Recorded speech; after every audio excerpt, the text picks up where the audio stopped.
Chapter 3. The Secret Protocol. It was so cold in the workshop that my breath came out in a thin, gray vapor. The old walls were damp, and that piercing, basement-like chill seeped through my sweater, forcing me to wrap myself tighter in the tattered wool blanket. I sat on the edge of the sagging sofa and looked out the window. Cloudy drops of water slowly crawled down the glass, leaving dusty, dirty streaks in their wake. An envelope lay on the table from the landlord. I didn't even bother opening it. Why? I knew what it said, down to the last letter. 2 months overdue. Warning, eviction. And at the bottom, handwritten in marker, see you Friday. We have new tenants on Saturday. I'll change the locks. I closed my eyes. A couple of months ago, I would have switched to my usual survival mode. I would have found commissions, called galleries, gotten an advance, worked for days without sleep. But now, there was only a ringing emptiness inside. The phone lay next to me on the couch. The screen stared at me with a black, dead eye. No messages, no calls, not a single commission.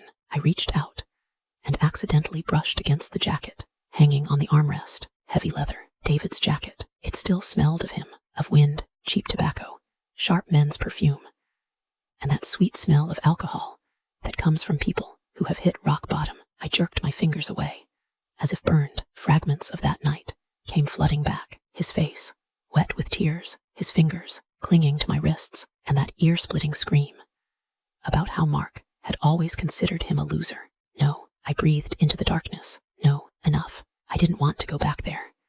I forced myself to think about Mark. It was easier that way. It was a clear, safe illusion.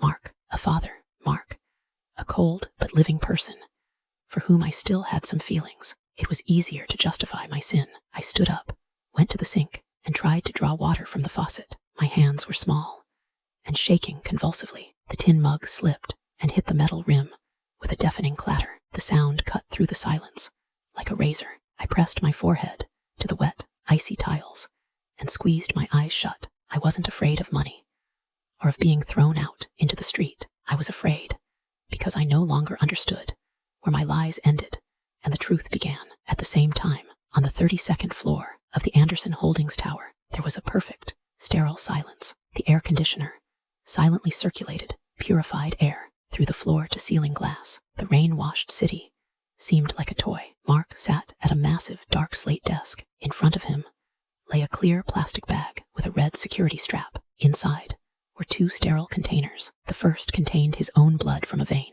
The second contained a cotton swab, which an hour earlier had been used to swab the rim of a porcelain glass in his living room, the glass from which I had drunk water. Opposite the desk stood Voronov, his head of security, a man ageless and emotionless. No official records, Mark said. His voice was flat, dry, like the rustling of paper. The samples are coded digitally. The analysis is in our closed lab. The results are for my personal use only. Voronov nodded slightly. What protocol exactly? Mark looked at the bag. His jaw muscles clenched for a moment.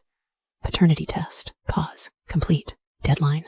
By the end of the week. Voronov turned to leave, but Mark dismissed him with a quiet but sharp shout. And one more thing. If my mother, or anyone on the board of directors, finds out about this, you will answer to me personally. I understand, Mr. Anderson. The door clicked silently shut. Mark was left alone. He leaned back in the leather chair and stared at the ceiling. He convinced himself he was doing this purely for the facts, a matter of cold calculation, business, nothing personal. He needed an official document with a seal, a piece of paper that would erase this story once and for all and allow him to move on with his life.